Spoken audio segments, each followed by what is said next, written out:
কাল শেষ বাংলাদেশের চ্যাম্পিয়ন্স ট্রফি মিশন। প্রতিপক্ষ পাকিস্তান, বৃষ্টিতে বাতিল অনুশীলন, শঙ্কা ম্যাচেও।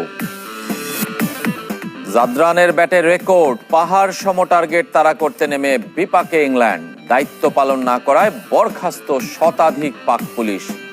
18 মার্চ ঢাকায় আসছেন হামজা, সৌদি ক্যাম্পের জন্য 30 ফুটবলার চূড়ান্ত। কাল নিয়ম রক্ষার ম্যাচ, মুখোমুখি পাকিস্তান বাংলাদেশ। বৃষ্টির কারণে অনুশীলন বাতিল করতে হয়েছে বাংলাদেশকে। স্বাগতিকরাও ওয়ার্ম আপ করেই ফিরে গেছেন টিম হোটেলে। ম্যাচের দিনও আছে শঙ্কা। 2 সিনিয়র ক্রিকেটার মুশফিক মাহমুদুল্লাহকে নিয়ে বাংলাদেশ ড্রেসিং রুমের অসন্তোষের খবর আসছে গণমাধ্যমে। এমন অবস্থায় সান্ত্বনার জয় নিয়ে দেশে ফিরতে চায় টাইগাররা। স্বাগতিক পাকিস্তানেরও একই চাওয়া।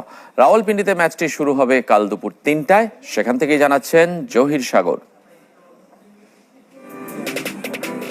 ম্যাচটা হতে পারত রোমাঞ্চকর, আগ্রহের কমতি ছিল না সমর্থকদেরও, কিন্তু জল ঢেলে দিয়েছে দু দলের বাজে পারফরমেন্স। তাই এ গ্রুপে বাংলাদেশ পাকিস্তান ম্যাচ এখন কেবল আনুষ্ঠানিকতার। আসর থেকে ছিটকে যাওয়া টিম টাইগার্সের হারানোর কিছুই নেই। অন্তত এক ম্যাচ জিতে হলেও মান রাখতে চায় নাজমুল শান্তর দল।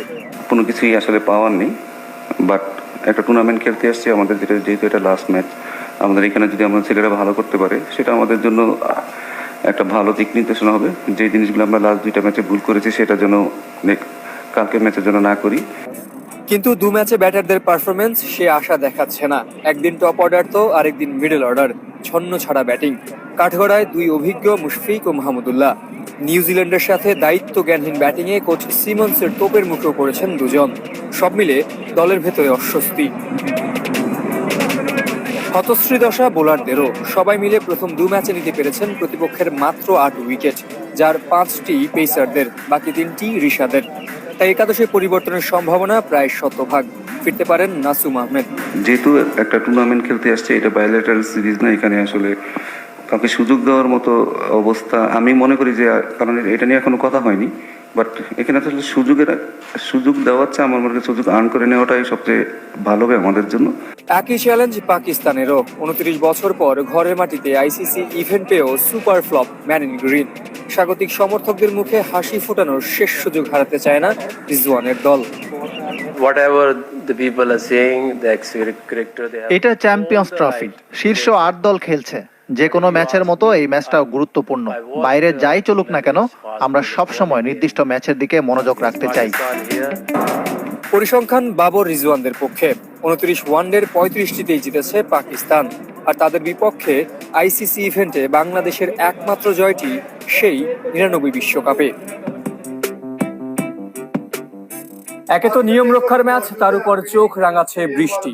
কেননা স্থানীয় আবহাওয়ার পূর্বাভাসে বলা হয়েছে ম্যাচ ডেতে প্রবল বৃষ্টির সম্ভাবনা রয়েছে। আর তা যদি সত্যি হয় তাহলে টিম টাইগার্সকে বাড়ি ফিরতে হবে একেবারে শূন্য হাতে।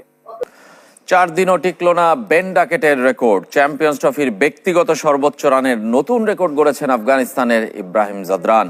আফগানদের দেয়া 326 রানের টার্গেটে ব্যাট করতে নেমে বিপাকে ইংল্যান্ড। সবশেষ সংগ্রহ 2 উইকেটে 58 রান। লাহোরের গাদ্দাফি স্টেডিয়ামে টস জিতে ব্যাট করতে নামা আফগানদের শুরুটা ভালো হয়নি। জোফরা আর্চারের বিধ্বংসী বোলিংয়ে মাত্র 37 রানে 3 উইকেট হারায়।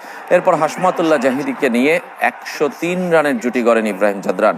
শাহিদি 40, ওমরজাই 41 এবং নবী 40 রান করে আউট হলেও এক প্রান্ত আগলে ক্যারিয়ার সেরা আর চ্যাম্পিয়ন্স ট্রফির ব্যক্তিগত সর্বোচ্চ 177 রান করে আউট হন ইব্রাহিম জাদরান। 146 বল খেলে 12-4 এবং 6-6 করেন এই রান।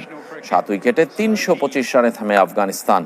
জবাবে শুরুতেই ফিল সল্ট আর জেমি স্মিথ ফিরে গেছেন, চাপে ইংলিশরা।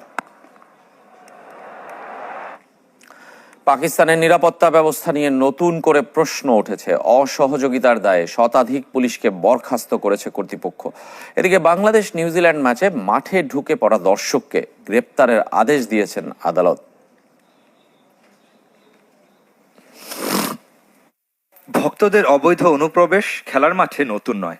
2023 বিশ্বকাপের ফাইনালেও ফিলিস্তিনের পতাকা নিয়ে কোহলিকে জড়িয়ে ধরেছিলেন এক ভক্ত। নিরাপত্তার কারণে যে দেশে প্রায় 1.5 দশক নির্বাসনে ছিল আন্তর্জাতিক ক্রিকেট, সেই পাকিস্তানে যদি ঘটে এমন ঘটনা, তাহলে সেটা চিন্তার। রাওয়ালপিন্ডিতে নিউজিল্যান্ড বাংলাদেশ ম্যাচ চলাকালীন তেহরিকে লাব্বাইক দলের প্রধান হাফিজ সাদ হোসেন রিজভির ছবি নিয়ে মাঠে ঢুকে পড়েন এক ভক্ত। আলিঙ্গনের চেষ্টা করেন প্রিয় ক্রিকেটার প্রাচীন রবীন্দ্রকে। বিষয়টা ভালোভাবে নিচ্ছে না পিসিবি। বুধবার কোর্টে তোলা হয় এই ভক্তকে ফৌজদারি মামলার আদেশ দেন আদালত। সঙ্গে পাকিস্তানের সব ক্রিকেট ভেন্যু থেকে আজীবন নিষিদ্ধ করা হয় তাকে। শুধু ক্রিকেট প্রেমীকে শাস্তি দিয়েই ক্ষান্ত হয়নি পিসিবি। যে সংস্থা মাঠের নিরাপত্তা দিচ্ছে তাদের কারণ দর্শানোর নোটিশ দেওয়ার পাশাপাশি নিরাপত্তা ব্যবস্থা আরও জোরদারের প্রতিশ্রুতি দেয় পাকিস্তান ক্রিকেট বোর্ড। এদিকে সন্ত্রাসী হামলার শঙ্কায় জাতীয় গোয়েন্দা সংস্থার সতর্কতা নিয়ে ভারতীয় গণমাধ্যমের সংবাদ উড়িয়ে দিয়েছেন দেশটির তথ্যমন্ত্রী আতাউল্লাহ তারার। The route protection, the venue protection, the crowd management. আমি জোর দিয়ে বলতে চাই, শান্তিপূর্ণভাবে চ্যাম্পিয়ন্স ট্রফি চলছে। স্টেডিয়াম ভর্তি দেশি বিদেশি দর্শক এবং পরিবেশ খুবই বন্ধুত্বপূর্ণ। রাস্তাঘাটে পর্যন্ত মানুষজন ক্রিকেট নিয়ে মেতে উঠেছে। Army, their heli cover for the emergency evacuation. That's দায়িত্বে অবহেলার দায়ে শতাধিক পাঞ্জাব পুলিশকে বরখাস্ত করেছে কর্তৃপক্ষ। গাদ্দাফি স্টেডিয়ামে আর টিম হোটেলে নিরাপত্তা দিতে অস্বীকৃতি জানানোয় এমন সিদ্ধান্ত। অতিরিক্ত কাজের চাপের জন্যই নিয়মিত হতে পারছেন না এসব পুলিশ, সরেজমিনে উঠে এসেছে এমন তথ্য।